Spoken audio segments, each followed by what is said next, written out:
اور ناظرین، پاکستان تحریک انصاف اور حکومت کے درمیان جو مذاکرات کے عمل کا آغاز ہوا تھا دسمبر کے ماہ میں، وہ اس کا مستقبل کیا ہے اب جبکہ عمران خان صاحب کو 190 ملین پاؤنڈ کیس میں سزا، ان کو بھی اور ان کی اہلیہ کو بھی سزا ہو چکی ہے؟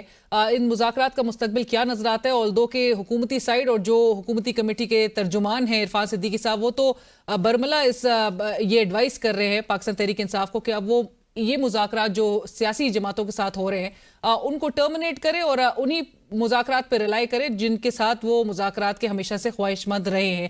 اس پر گفتگو ہوگی اور پاکستان تحریک انصاف کی کیا اسٹریٹجی ہوگی اب جبکہ عمران خان صاحب نے، اور آلدو کہ ایکسپیکٹ کیا جا رہا تھا کہ کنوکشن کا سامنا وہ کریں گے، پاکستان تحریک انصاف کی کیا لاہ عمل ہوگا، اس پر گفتگو ہوگی۔ شیخ وقاص اکرم صاحب مرکزی سیکرٹری اطلاعات ہیں پاکستان تحریک انصاف کے، ہمیں جوائن کر رہے ہیں۔ شیخ صاحب السلام علیکم۔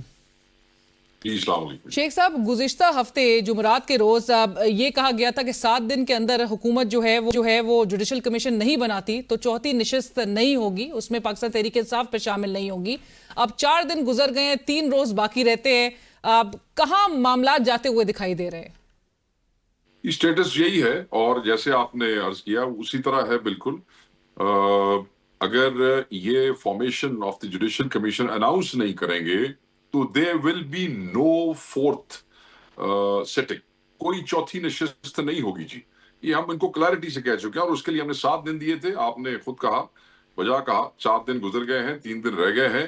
they'll have to announce اور actually they'll have to issue وہ جو نوٹیفیکیشن اور لیٹر ایشو کرنا پڑے گا جس کے تحت فارمیشن ان کو انشور کرنی پڑے گی۔ اگر نہیں کریں گے تو پھر چوتھی نشست ہوئے گی نہیں۔ عرفان صدیقی صاحب نے وہ ڈینائی کر دی، تردید کر دی اس بات کی، لیکن خبر یہی سامنے آئی تھی کہ شاید تو جوڈیشل کمیشن کے حوالے سے حکومت اب ڈیسائیڈ کر چکی ہے۔ مائنڈ سیٹ آلریڈی آپ کو پریس کانفرنسز کے تھرو بھی سمجھ آ رہا ہوگا، ایک کلیئرٹی نظر آ رہی ہے کہ جوڈیشل کمیشن تو بنانے کی طرف شاید وہ نہ جائیں، تو پھر مذاکرات کے حصہ آپ نہیں ہوں گے، لیکن پھر آپ معاملات کا حل کس طرح سے آپ دریافت کر رہے ہیں؟ جوڈیشل کمیشن یہ بنانا نہیں چاہتے، اسیر ہمارے یہ چھوڑ نہیں سکتے، اس کے لیے ہم نے ان کو یہی کہا تھا کہ آپ عدالتی پروسیس پہ اثر انداز نہ ہو، تفتیشیوں کو جب ہمارے لوگ ضمانت کے لیے اپلائی کرتے ہیں انہیں آپ غلط انکوائریز اور غلط تفتیشیں لکھنے کا نہ کہیں، اثر انداز نہ ہو۔ وہ ان کے ہاتھ میں نہیں ہے، وہ صرف ہم نے انہیں کہا تھا کہ آپ اپنا جو مداخلت ہے وہ اس میں بند کر دیں، اثر انداز ہونا بند کر دیں۔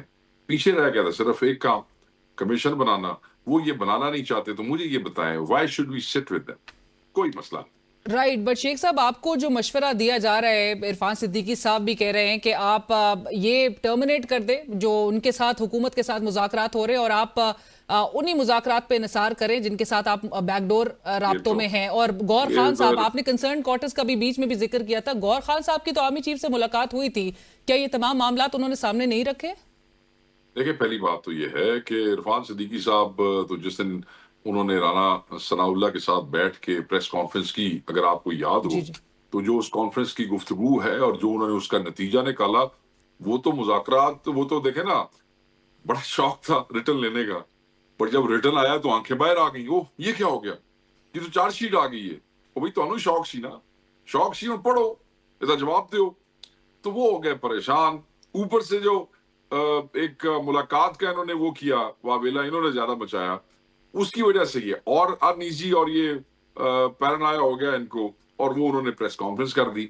ہم یہ کہتے ہیں کہ آپ تو اپنی طرف سے پہلے کو ذہن بنائے بیٹھے ہیں، ہم تو عمران خان صاحب کی سزا کے بعد بھی یہ کہہ رہے ہیں کہ ہم اس کو ختم نہیں کریں گے۔ آپ یہ دیکھیں، بیڈ ٹیسٹ ڈیولپ ہے، تکلیف ہوئی ہے، ظلم ہوا ہے، انصاف کا قتل ہوا ہے، مگر خان نے کہا نہیں، مذاکرات جاری رہیں گے۔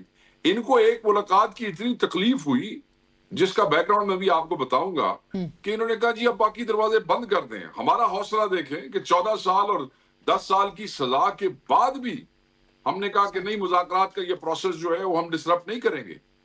تو یہ کوئی باتیں کرتے ہیں، اور عرفان صدیقی صاحب کتنے کوئی ڈیسیژن میکر ہیں پارٹی کے اندر، نون لیگ کے اندر، کی کتنی کوئی کیا فیصلے ان کے کہنے پہ ہوتے ہیں اور کیسے ہوتے ہیں، وہ آپ کو بھی پتا ہے، مجھے بھی پتا ہے، let's not even go there. Right, but آپ مذاکرات کا بیک گراؤنڈ بتائیں۔ ملاقات کی آپ نے بات کی، میں آپ کو بتا دیتا ہوں۔ ملاقات کا معاملہ یہ ہے، جماعت اسلامی کے امیر بھی وہاں موجود نہیں تھے، وہاں پہ چیف منسٹر ہمارے موجود تھے، ہماری مخالف پارٹی کے گورنر موجود تھے، سابقہ بہت سے چیف منسٹر موجود تھے مختلف پارٹیوں سے. نہیں لیکن شیخ صاحب وہ ملاقات کا تو سب کو پتا ہے, اس ملاقات کا تو سب کو پتا ہے, وہ ملاقات جو 1-on-1 گور صاحب کی آرمی چیف سے ہوئی اس کا بیک گراؤنڈ بتائیں. میں اتنے ہی آ رہا تھا. دیکھیں سیکیورٹی سچویشن کے حوالے سے ایک ملاقات ہوئی, اور ہم سمجھتے ہیں کہ ہر سیکیورٹی سچویشن کی پولیٹیکل ڈائنامکس ہے. اگر اس حوالے سے کوئی ڈائنامکس ڈسکس ہوئی بھی ہے تو سو بھی ایٹ کیا فرق پڑتا ہے. رائٹ, بٹ شیخ صاحب گوہر خان صاحب کے ساتھ سیکیورٹی امور پہ بات چیت وہ کتنے ہی مطلب سوال اب ریز ہو رہا ہے کہ گوہر خان صاحب کتنے ہی بڑے کوئی سیکیورٹی ایکسپرٹ ہے. یعنی کہ نہیں ایک آدمی جو باہر سے قانون پڑھ کے آیا ہے اور بڑا ممتاز قانون دان ہے, وہ لائر ہے, اس کے ساتھ سیکیورٹی ڈسکس نہیں ہو سکتی تھی. ہمارے امیر جماعت اسلامی بڑا بڑا سیکیورٹی اسٹریٹجسٹ ہو رہی سی, وہ بھی تو اتنے بیٹھے سن. بٹ 1-on-1 تو نہیں ہو رہی تھی ان کے ساتھ, بیکاز ان کی گورنمنٹ نہیں ہے نا یہاں پہ. ایکچولی ان کی سیٹ ہی کوئی نہیں ہے کہیں پہ. وہ تو اس لیے ہو رہی تھی کہ but don't you think the relevant person for a 1-on-1 meeting would have been the chief executive of the province, Ali Amin Gandapur sahab? It was not a one-on-one meeting. I think Gandapur sahab was also there.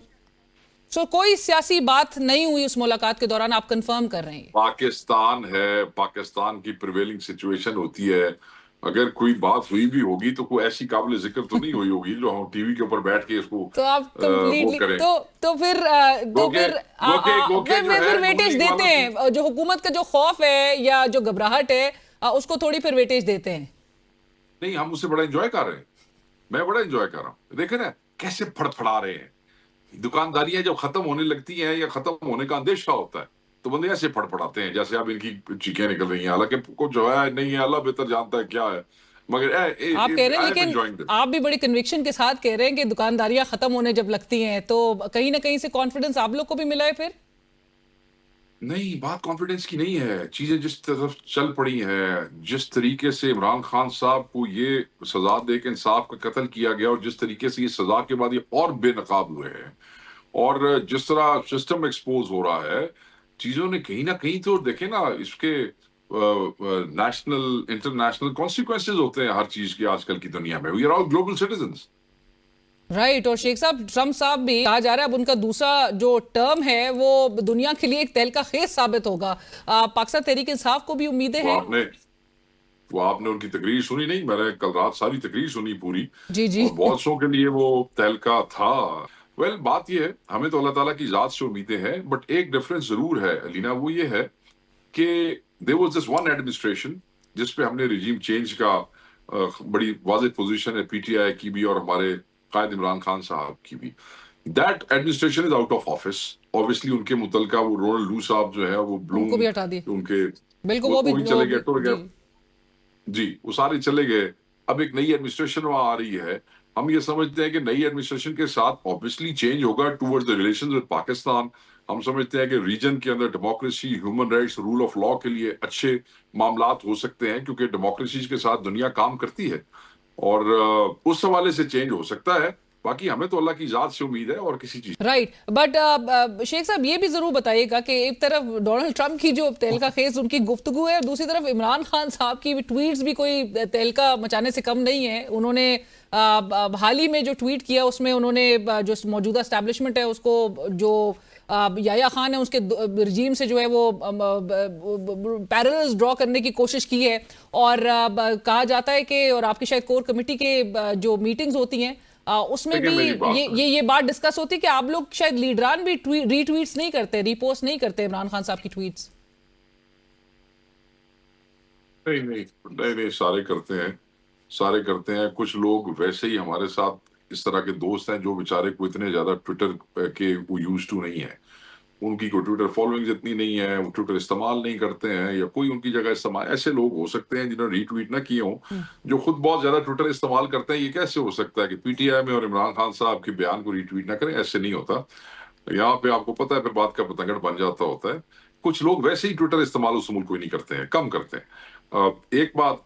دوسری بات, جو آپ خان صاحب کے بیانات کی بات کر رہی ہیں, ایک بندہ جیل میں ہو اور پھر فیصلے پہ فیصلے مؤخر ہو رہے ہوں, پھر 4 جج تبدیل ہو رہے ہوں, پھر ایک جج جس کو سپریم کورٹ نے فٹ فار جوڈیشل سروسز کا ہو, اس کو بلایا گیا ہو چوتھے نمبر پہ کہ بھئی تم آ کے اس کا فیصلہ کر دو, اور پھر ہو بھی سزا، وہ بھی 14 سال کی، اس سے زیادہ سزا نہیں ہو سکتی اس کیس میں، ہو ہی نہیں سکتی، اور پھر اس ٹرسٹ کو بھی شیم کہا گیا ہو، تو وہ پھر آپ بندے کے جذبات، آپ یہ کیسے، خان کو آپ کیا سمجھتے ہیں؟ خان لیڈر ہے، قائد ہے، اگر وہ یہ ظلم ہوتے ہوئے پہ خاموش رہے گا، وہ نہیں بولے گا، تو آپ وہ لوگوں سے کیا آپ توقع کرتی ہیں، پھر اس کے فالوورز کیا کریں گے؟ تو یہ ایسے نہیں ہوتا کہ آپ کسی کو تکلیف بھی دیں، آپ کسی کے ساتھ جبر بھی کریں، آپ کے ساتھ ظلم بھی کریں، اور پھر تسی انہوں منہ بھی بند کر لو گے، اس طرح تو نہیں ہوتا نا۔ پھر بندے اظہار کرتے ہیں، پھر اپنی رائے کا اظہار کرتے ہیں، تو اس پہ تو وہ آپ کو بھی حق ہے، مجھے بھی حق ہے، عمران خان کو بھی حق ہے سب۔ رائٹ، بٹ شیخ صاحب اب یہ کہا جا رہا ہے کہ اس وقت مذاکرات کی راہ میں جو سب سے بڑی رکاوٹ ہے وہ عمران خان صاحب کا ٹویٹر اکاؤنٹ ہے۔ نہیں نہیں، کوئی ایسی بات نہیں، بالکل غلط بات ہے۔ مذاکرات کی راہ میں کوئی ٹویٹر اکاؤنٹ رکاوٹ نہیں ہے۔ میں یہ سمجھتا ہوں کہ آپ دیکھ لیں جس دن سے مذاکرات شروع ہوئے ہیں حکومت کے خواجہ آصف، فتح تارڑ، یہ جو ایک اور گینگ ہے بیچ میں کہ انہوں نے رکھا ہوا ہے جو میاں نواز شریف سے زیادہ قریب ہے، اور کچھ لوگ ہیں، ان کی ڈیوٹی لگی ہوئی تھی کہ آپ نے حرزہ سرائی کرنی ہے صبح سے لے کے شام تک۔ پھر وہ تو آفیشیل ہینڈل تو کیا بولتا ہوگا، وہ جو والنٹیئرز ہیں، جو لوگ پاکستان سے محبت کرتے ہیں پاکستان کے اندر اور باہر، وہ ان کا کیا اثر کرتے ہیں اس کے حکومت کا، وہ آپ نے دیکھا نہیں؟ رائٹ شیخ صاحب، آخر میں مذاکرات ناکام اگر ہو جاتے ہیں، اور اگر آپ بھی اس حوالے سے آپ کو بھی پتا ہے کہ جوڈیشل کمیشن بنانے کی کتنی پروبیبلٹی نظر آ رہی ہے، تو پھر آپشنز پاکستان تحریک انصاف کے پاس رہ کیا جاتے ہیں؟ پروٹیسٹ کی طرف آتے ہوئے ہم دیکھیں گے اگلے آنے والے 1 سے 2 ماہ میں؟ بالکل، اور ساڈے کو دیکھو جی، ساڈے کو آپشن کیجیے، دسو وہ کی کریں گے؟ گھر بہ جاؤں گے؟ یہ تو ابھی تو ہم زیادہ توجہ عدالتوں میں دے رہے ہیں جی، جو خان صاحب کی ہم نے چیلنج کر رہے ہیں جی، یہ جو فیصلہ ہے، ہائی کورٹ میں۔ اور پھر ہم چاہتے ہیں کہ باقی جو بھی انہوں نے سزائیں دینی دلانی ہے نا، ایک بار دے لین، سارے دے لین جہاں نا سزاواں دینی ہیں۔ So we are paying more attention to this front as well. احتجاج کے ساتھ یہ بھی ایک بڑا اہم فرنٹ ہے۔